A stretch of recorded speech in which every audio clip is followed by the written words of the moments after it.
हमने अपनी last video में देखा था कि कम्युनिकेशन क्या होता है और कम्युनिकेशन का प्रोसेस क्या होता है, जिसमें कम्युनिकेशन क्या होता है हमारा टू वे पाथ, जब दोनों आपस में बातचीत करते हैं।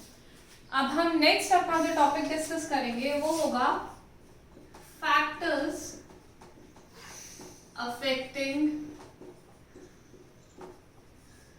कम्युनिकेशन। कौन कौन से फैक्टर्स हैं जो हमारी कम्युनिकेशन में क्या करते हैं, अफेक्ट करते हैं। इसमें सबसे पहला फैक्टर आता है हमारे पास लैंग्वेज। अब लैंग्वेज नाम से ही समझ आ रहा है लैंग्वेज किस तरीके की हम यूज करते हैं। मान लीजिए मेरा एक फ्रेंड है, उसको हिंदी बिल्कुल नहीं आती, ही ओनली नोज इंग्लिश और चाइनीज। तो अगर मुझे इंग्लिश और चाइनीज अच्छे से आती है मैं तभी उससे बात कर पाऊंगी, नहीं तो मैं उससे बात ही नहीं कर पाऊंगी, क्योंकि जो मैं बात उससे हिंदी में करूंगी वो उसको समझ ही नहीं आएगी। तो लैंग्वेज एक बहुत बड़ा बैरियर हो जाता है अगर जो दो पर्सन आपस में बात कर रहे हैं उन्हें एक दूसरे की लैंग्वेज का ना पता हो। तो जिससे हम कम्युनिकेट तभी कर सकते हैं बहुत आराम से अगर हमें सामने वाले की लैंग्वेज पता है, हम उस लैंग्वेज में बात कर सकते हैं और सामने वाला हमारी लैंग्वेज में रिप्लाई कर सकता है। तो लैंग्वेज एक सबसे मेजर बैरियर बन सकता है हमारा कम्युनिकेशन को, जो इफेक्ट कर सकता है, जिससे कम्युनिकेशन में प्रभाव डाल सकता है। नेक्स्ट हमारा आता है factor visual perception. Visual perception, जहां पर भी बात आ जाए विजुअल की, तो विजुअल का क्या मतलब होता है कि जो चीज हम देख रहे हैं। विजुअल का मतलब ये होता है कि जो चीज हम देख रहे हैं वो होता है हमारा विजुअल परसेप्शन, कि हमारा ब्रेन हमें बताता है हम क्या चीज देख रहे हैं। तो हम किस तरीके से देख रहे हैं, मान लो मैंने कोई इमेज देखी है एक पेन की, तो मुझे दिख रहा है कि एक शॉपकीपर है, उसके साथ आसपास क्या पड़े हैं, पेन्स पड़े हैं, पेंसिल पड़ी हैं, बुक्स पड़ी हैं। तो मुझे देख के पता चल सकता है कि ये स्टेशनरी की दुकान है जिसपे पेन या पेंसिल मिलेंगे, तो मैं वो लेने जा सकती हूँ। तो ये होती है विजुअल परसेप्शन। हमारी ब्रेन हमें बताता है थ्रू आवर आईज कि हमें वो चीज कैसे देखनी है। थर्ड फैक्टर आता है इसमें हमारा past experience. Past experience, past experience word से ही पता चल रहा है पास्ट, यानी कि हमारा अगर किसी के साथ कोई पुराना एक्सपीरियंस खराब हो पहले से ही, तो हम शायद एक नए तरीके से उससे बात नहीं करेंगे। कैसे हो सकता है, मान लीजिए उसी स्टेशनरी की दुकान है, पिछली बार मैं उस स्टेशनरी की दुकान पे गई थी तो उसने मुझसे बहुत बदतमीजी से बात की थी या मेरे से बहुत अच्छे से बात नहीं की थी। मुझे 30 रुपीज़ का रजिस्टर उसने 40 रुपीज़ में दिया था। तो एक तरह से उसने मुझे क्या किया, चीटिंग की मुझ में। तो मैं क्या सोचूंगी कि मेरा इसके साथ पिछला एक्सपीरियंस अच्छा नहीं है, ये पहले ही रजिस्टर मेरे को 40 रुपये का देता है, तो अब मैं इसके पास ये रजिस्टर खरीदने के लिए नहीं जाऊंगी। तो ये हो गया मेरा पास्ट एक्सपीरियंस, कि मेरा पिछला एक्सपीरियंस क्या कहता है कि ऑलरेडी मुझ पे चीटिंग करी हुई है, इसमें एक मिस्टेक करी हुई है, तो मैं इस पर्सन के पास अब अपना रजिस्टर खरीदने नहीं जाऊंगी। नेक्स्ट फैक्टर आता है हमारा प्रेजुडिस। प्रेजुडिस क्या होता है कि हमने अपने दिमाग में एक इमेज बना ली है किसी चीज की।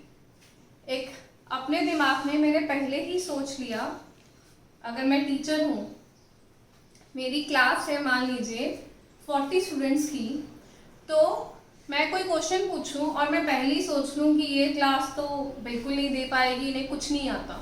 तो ये एक एजम्पशन मैंने अपने दिमाग में पहले ही डाल ली कि अगर मैंने इनसे क्वेश्चन पूछा तो ये इस चीज़ का आंसर नहीं देंगे। अगर ये इमेज मेरे दिमाग में पहले ही है तो मैं बच्चों से वो क्वेश्चन पूछ ही नहीं पाऊंगी। तो मेरी कम्युनिकेशन शुरू होने से पहले ही मेरे ही दिमाग में क्या हो गई, खत्म होगी। मैंने उस कम्युनिकेशन को स्टॉप कर दिया उसको शुरू करने से पहले ही, ये सोच के कि मैं जो क्वेश्चन पूछ रही हूँ उसका ये रिप्लाई बच्चे नहीं कर पाएंगे। तो कम्युनिकेशन क्या हो गई मेरी, वहीं पे ही रुक गई। तो वो चीज़ होती है हमारी प्रेजुडिस। नेक्स्ट फैक्टर आता है हमारा फीलिंग्स। नेक्स्ट फैक्टर क्या होगा हमारा, फीलिंग्स। फीलिंग्स किस तरीके से हो सकती हैं? फीलिंग्स हमारी सैड में हो सकती हैं, फीलिंग्स हमारी हैप्पी में हो सकती हैं। अगर मेरी कोई फ्रेंड है और मैं सोच लूँ कि मुझे नहीं इससे बात करनी, जो मर्जी हो जाए मैं इससे बात नहीं करूँगी, तो ये एक चीज़ क्या हो गई, मैंने अपने दिमाग में डाल लिया कि वो मुझे आके बुलाएगी भी मैं तब भी उससे बात नहीं करूँगी, क्योंकि मेरे अंदर उसके लिए कुछ ऐसा फैक्टर है कि मैं उससे बात नहीं करना चाहती। तो वो चीज़ क्या होगी, मेरी फीलिंग्स, कि मेरी फीलिंग्स ने मुझे बोल दिया कि मेरे को इससे बात नहीं करनी। तो ये क्या हो गया मेरा फीलिंग्स। इसके बाद 6th पॉइंट आता है हमारा एनवायरनमेंट।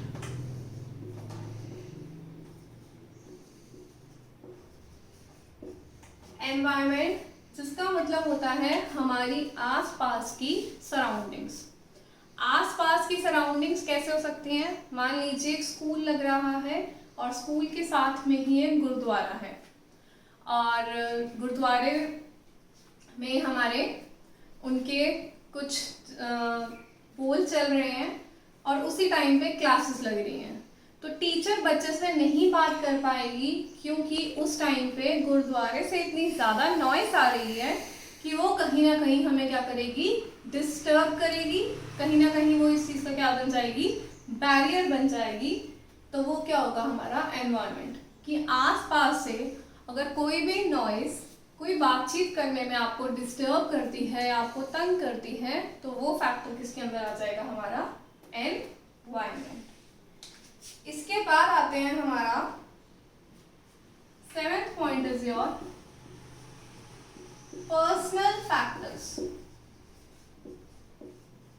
7th पॉइंट क्या होगा हमारे पर्सनल फैक्टर्स। पर्सनल फैक्टर्स क्या हो सकते हैं कि कई बार किसी बच्चे को डाउट होता है किसी टॉपिक में, बट वो टीचर से नहीं पूछ पाता। उसका रीज़न क्या होता है नहीं पूछ पाने का? उसको लगता है कि शायद टीचर सोचेगी कि मैंने ये क्वेश्चन पूछ लिया तो ये क्या पूछ रहा है, या बाकी पूरी क्लास मेरे पे हंसेगी। तो ये होता है हमारा फियर या फिर हमारा लैक ऑफ कॉन्फिडेंस, कि हमें अपने अंदर क्या है, एक डर है, हमारे अंदर वो कॉन्फिडेंस नहीं है कि हमने ये क्वेश्चन पूछ लिया तो पता नहीं बच्चे क्या सोचेंगे या पता नहीं टीचर क्या सोचेगी। तो वो चीज़ होती है हमारा फियर या फिर हमारा लैक ऑफ कॉन्फिडेंस। तो वो बात आती है हमारे पर्सनल फैक्टर्स में। अगेन वो फियर या कॉन्फिडेंस हमें नहीं है तो कम्युनिकेशन शुरू होने से पहले ही क्या हो जाती है, खत्म हो जाती है। और लास्ट पॉइंट इसमें आता है हमारा कल्चर। कल्चर क्या हो सकता है कि जैसे कुछ साइंस होते हैं जो डिफरेंट कल्चर को डिनोट करते हैं। जैसे कि अगर मैं बोलूँ you have done a very good job, you have done very well, तो मैं उसके लिए क्या करूँगी, थम्स अप दिखाऊंगी कि yes you have done this very right. तो ये किस चीज़ में आ जाता है, हमारा कल्चर में। बट कुछ लोग कल्चर को लोगों को इंसल्ट करने के लिए भी यूज़ कर सकते हैं कि ये तुमने क्या किया, with the help of your different science. तो ये आ जाता है कल्चर में।